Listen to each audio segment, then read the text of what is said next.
Seja muito bem-vindo a essa segunda aula sobre o Forex. Se não assistiu a primeira, por favor, vai lá e assiste e depois volta para essa daqui, tá certo? Espero que esteja gostando das aulas. Eu esperava alguns comentários, algumas críticas para que eu possa melhorar, mas se não está vindo nenhuma, é porque está bom e assim eu espero, tá certo? Então, meus amigos, você já sabe o que fazer. Boleta esse like aqui, comenta algo, se inscreve para que nosso canal continue crescendo e que eu possa continuar trazendo conteúdo gratuito e de qualidade aqui para vocês, tá certo? Estão preparados? Solta a vinheta!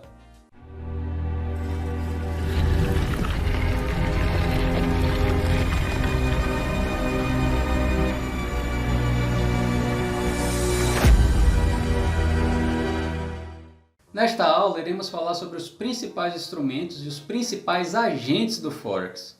Primeiramente, destaca-se a importância dos derivativos no total das transações, 62% do total, em relação às transações à vista, que somam 38%.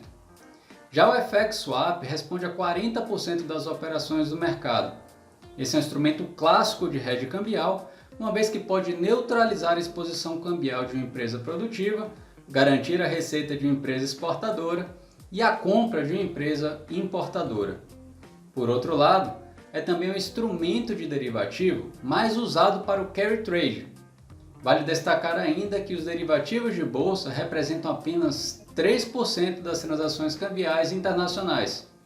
Apesar disso, esses são os principais instrumentos de negociação cambial no Brasil, como será tratado mais à frente. Conforme discutido, o mercado de câmbio internacional não é uma única estrutura centralizada de negociação. As condições de acesso ao mercado dependem da escala de atuação dos participantes. Nesse contexto, uma forma de distinguir os participantes do Forex é classificá-los de acordo com o grau de acesso à liquidez global. Pode-se apontar 4 níveis de participantes desse mercado. São eles: os grandes bancos internacionais, hedge funds, grandes brokers, CTAs, que são as Commodity Trade Advisors, grandes corporações e outros bancos, firmas que atuam no comércio internacional e pessoas físicas. O primeiro nível de participantes é composto pelos grandes bancos comerciais e de investimento, com amplo acesso ao mercado interbancário internacional. Em 2014, segundo a pesquisa anual Euromoney FX Survey, 80% do volume de transações estavam concentradas nos 10 maiores bancos. O Citigroup e o Deutsche Bank são os principais destaques do mercado e juntos concentram 32% das operações. Esse controle da liquidez internacional faz desse grupo market makers dos preços de mercado, ou seja, a competição entre eles define o spread entre as moedas, e as estratégias dos mesmos têm impacto sobre as taxas de câmbio. O alto grau da concentração de operações de câmbio em alguns poucos bancos caracteriza um oligopólio ao nível global e facilita episódios de manipulação de taxas e spreads decorrente da formação de cartéis.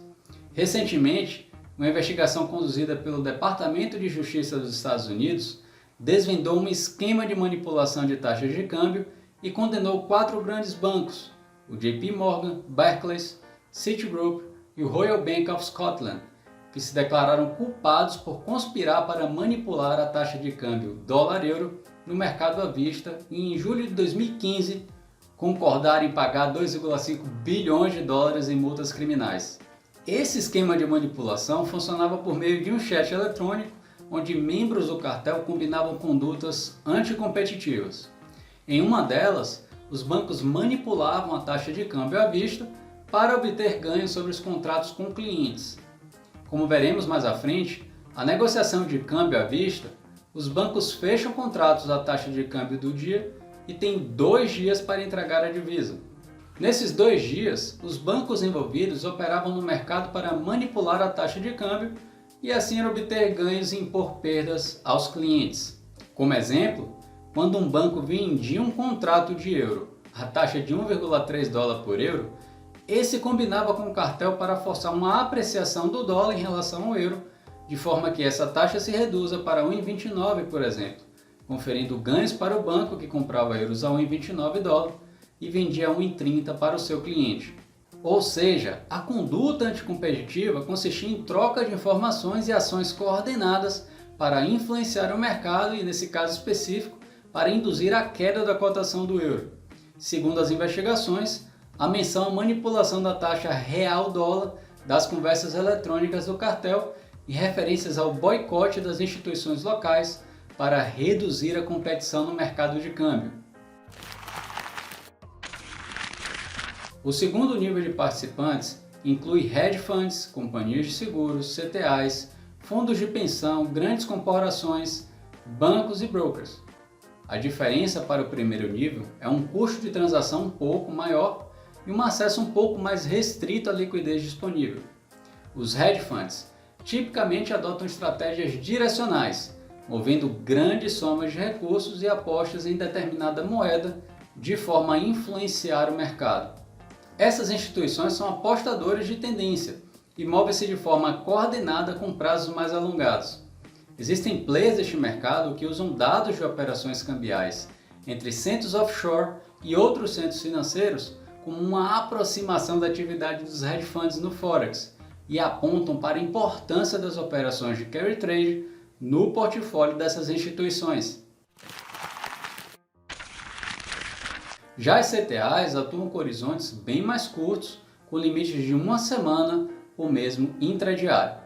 Essas instituições originalmente se limitavam a serviços de consultoria a clientes na compra de contratos de derivativos em diversos segmentos de mercado e, com o tempo, passaram a atuar como administradores de fundos com posição importante no FX Market. O terceiro nível de participantes é composto pelas firmas que atuam no comércio internacional. Anteriormente, o mercado de moedas estrangeiras destinava-se principalmente a prestar serviços financeiros às firmas que atuam no lado real da economia, no comércio de bens e serviços, além de remessas de lucro, investimentos produtivos, fusões e aquisições, remessas de imigrantes e etc. Com o passar do tempo, a motivação real foi perdendo a importância e hoje os fluxos financeiros associados a esses tipos de atividades representam uma parcela muito pequena do valor dos negócios do Forex. Esse nível de participante, apesar de dar direção aos chamados fundamentos, não é o grande responsável pelo elevado grau de atividade no Forex. Por último, as pessoas físicas também atuam no mercado de moedas estrangeiras.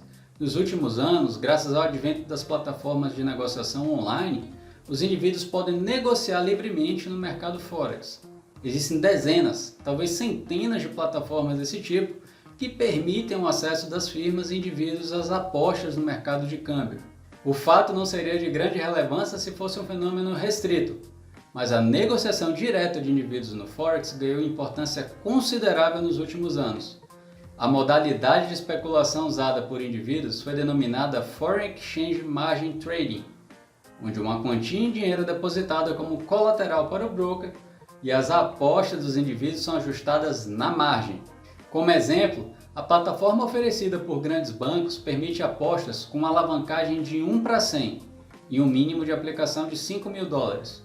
Dessa forma, o investidor de qualquer parte do globo que faz um depósito de $5.000 pode investir $500.000 na moeda brasileira. Se a taxa de câmbio real-dólar se depreciar 10%, é automaticamente interrompida e a conta de depósito zerada. Caso contrário, se o real se valorizar 1%, tem-se um ganho de 100% em relação ao seu depósito inicial. No fundo, essas plataformas concebidas por bancos e brokers são uma forma de captação de recursos no varejo, reunindo pequenos traders que não têm escala para acesso a boas condições de operação no mercado e inserindo-os no jogo de aposta do Forex. A alavancagem oferecida aos clientes também é comum nas mesas de câmbio de bancos e empresas e é uma característica importante do mercado de câmbio. Essa alavancagem é por vezes condicionada ao estabelecimento de margens que limitam as perdas, que seriam stop loss, ou os ganhos, que seriam stop gain, e que quando atingidas, desmontam automaticamente uma posição de carry trade. A alavancagem, por um lado, permite um aumento significativo dos ganhos em caso de uma aposta na direção correta, mas por outro lado, aumenta o risco de perdas da operação. Adicionalmente, A alavancagem aumenta potencialmente o risco sistêmico, uma vez que, diferentemente do investimento não alavancado, pode tornar o investidor insolvente, ou seja, um movimento adverso de preço pode comprometer o pagamento à contraparte do empréstimo. Espero que tenha gostado dessa aula e nos vemos na próxima. Um grande abraço e fique com Deus!